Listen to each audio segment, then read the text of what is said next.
السلام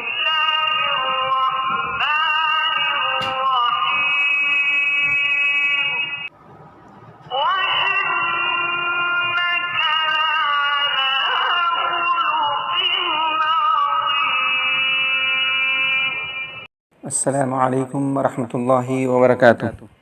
الحمدللہ رب العالمین والصلاة والسلام علی نبی الکریم، اما بعد۔ محترم حضرات اور معزز خواتین اسلام، آج میں آپ کے سامنے ایک اور واقعہ جو نبی کریم صلی اللہ علیہ وسلم کے اخلاق حسنہ پر مشتمل ہے لے کر حاضر ہوا۔ جنگ بدر جو 17 رمضان المبارک سن 2 ہجری میں واقع ہوئی تھی، یہ جنگ مشرکین کی شکست فاش اور مسلمانوں کی فتح مبین پر ختم ہوئی تھی۔ مشرکین کو بھاری نقصان اٹھانا پڑا، ان کے 70 آدمی مارے گئے جو عموماً قائد، سردار اور بڑے بڑے روسائے قوم تھے، اور 70 آدمی قید کیے گئے، اور بہت سارا مال غنیمت کے طور پر مسلمانوں کو ہاتھ لگا۔ جنگ میں شکست کھا کر مشرکین غصے سے بے قابو تھے، اور پورا مکہ نبی کریم صلی اللہ علیہ وسلم کے خلاف ہانڈی کی طرح کھول رہا تھا۔ صفوان بن امیہ مکہ مکرمہ کا معروف اسلحہ فروش اور نہایت امیر آدمی تھا۔ اس کا باپ امیہ بن خلف اور بھائی علی بن امیہ اس جنگ میں مارے گئے تھے۔ دوسری طرف عمیر بن وہب بڑا چالاک، شرارتی، قریش کا شیطان کہا جاتا تھا۔ مکی زندگی میں نبی کریم صلی اللہ علیہ وسلم اور صحابہ کرام کو اذیتیں دینے، تکلیف دینے میں پیش رہا کرتا تھا، اور اب اس کا بیٹا وہب مسلمانوں کی قید میں تھا۔ چنانچہ جنگ کے کچھ ہی دنوں بعد صفوان اور عمیر بیت اللہ کے سائے تلے حطیم میں بیٹھ کر اپنے مقتولین کا تذکرہ کر رہا تھا۔ صفوان شدید غصے میں تھا، اپنے باپ اور بھائی کے قتل ہونے پر اس کا خون کھول رہا تھا، اور وہ جوش انتقام میں دیوانہ ہو رہا تھا۔ مقتولین کا تذکرہ کرتے ہوئے صفوان نے کہا، اللہ کی قسم، ان بزرگوں اور ساتھیوں کے مرنے کے بعد اب جینے میں کوئی مزہ نہیں رہا۔ اس کی ہاں میں ہاں ملاتے ہوئے عمیر نے بھی کہا، یہ سچ کہتے ہو؟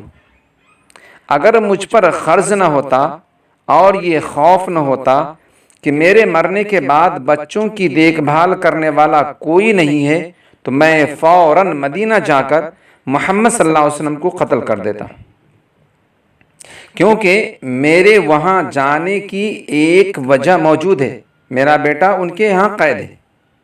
صفوان نے اس صورتحال کو غنیمت سمجھتے ہوئے کہا، اچھا چلو، تمہارا قرض میرے ذمہ ہے، میں اسے تمہاری جانب سے ادا کر دوں گا، اور تمہارے اہل و عیال میرے اہل و عیال ہیں، میں ان کی دیکھ بھال کرتا رہوں گا۔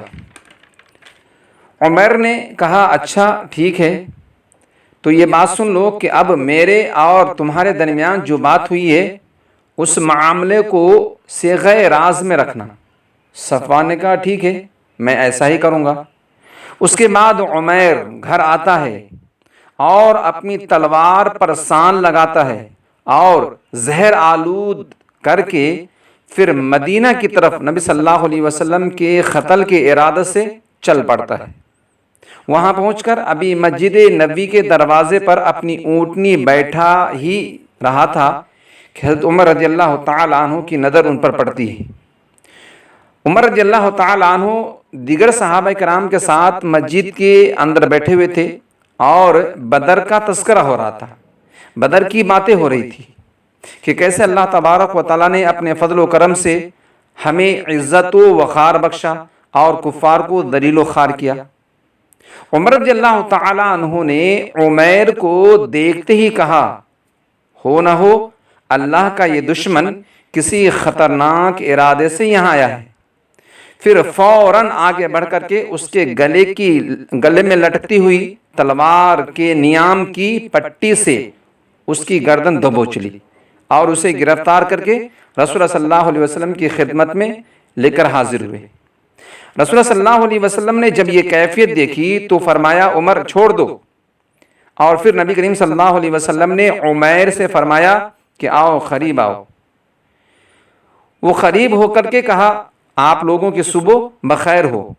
رسول اللہ صلی اللہ علیہ وسلم نے فرمایا اللہ تبارک و تعالیٰ نے ہمیں ایک ایسے تحیہ سے مشرف کیا ہے جو تمہارے اس تحیہ سے بہتر ہے، یعنی سلام جو اہل جنت کا تحیہ ہے۔ اس کے بعد آپ صلی اللہ علیہ وسلم نے فرمایا اے عمیر بتاؤ کیسے آنا ہوا؟ انہوں نے کہا میں اپنے قیدی بیٹے وہب کا حال معلوم کرنے کے لیے آیا ہوں، آپ لوگ اس کے بارے میں احسان فرما دیجئے۔ آپ صلی اللہ علیہ وسلم نے فرمایا پھر یہ تلوار تمہاری گردن میں کیوں لٹک رہی ہے؟ وہ بولا اللہ ان تلواروں کو غارت کرے، کیا ہمیں فائدہ پہنچایا ہے یا اب پہنچائے گی؟ آپ صلی اللہ علیہ وسلم نے فرمایا سچ بتاؤ عمیر، تم سچ بتاؤ کیوں آئے ہو؟ اس نے پھر وہی بات کہی اپنے قیدی بیٹا کے لیے آیا ہوں۔ آپ صلی اللہ علیہ وسلم نے فرمایا نہیں، بلکہ تم اور صفوان حتیم میں بیٹھے ہوئے قریش کے مقتولین کا تذکرہ کر رہے تھے، پھر تم نے کہا اگر مجھ پر قرض نہ ہوتا، میرے اہل و عیال کی فکر مجھے نہ ہوتی تو مدینہ طیبہ جا کر محمد کو قتل کر دیتا، نعوذ باللہ۔ اس کے بعد صفوان نے تمہارا قرض اور اہل و عیال کی ذمہ داری اپنے اوپر لی اس شرط پر کہ تم مجھے قتل کر دو۔ یاد رکھو اللہ تم لوگوں کے مقابلے میں میرا محافظ ہے۔ عمیر یہ بات سن کر بے اختیار پکار اٹھا اشہد انک رسول اللہ، میں گواہی دیتا ہوں کہ یقیناً آپ اللہ کے سچے رسول ہیں۔ اے اللہ کے رسول صلی اللہ علیہ وسلم، آپ ہمارے پاس آسمانوں کی جو خبریں لایا کرتے تھے ہم انہیں جھٹلا دیا کرتے تھے، لیکن یہ معاملہ تو ایسا رازداری کا تھا کہ میرے اور صفوان کے علاوہ کسی اور کو بھنک تک بھی نہ لگی۔ اللہ کی قسم مجھے یقین ہو چکا ہے اللہ کے علاوہ کسی نے آپ کو یہ خبر نہیں دی ہے۔ بس اللہ کی تعریف ہے جس نے مجھے اسلام کی ہدایت نصیب فرمائی اور صراط مستقیم پر چلنے کی توفیق عطا فرمائی، اور پھر عمیر کلمہ حق کی شہادت دیتے اور مسلمان ہو جاتے ہیں۔ صحابہ کرام کو مخاطب ہوتے ہوئے اللہ کے نبی صلی اللہ علیہ وسلم فرماتے ہیں کہ اپنے اس بھائی کو دین سکھاؤ، اسے قرآن پڑھاؤ اور اس کے قیدی بیٹے وہب کو آزاد کر دو۔ محترم حضرات، کبھی آپ نے دیکھا یا سنا ہے کہ کسی شخص نے قتل کے لیے آنے والے اپنے دشمن کے ساتھ ایسا اعلیٰ اخلاق پیش آتا ہو؟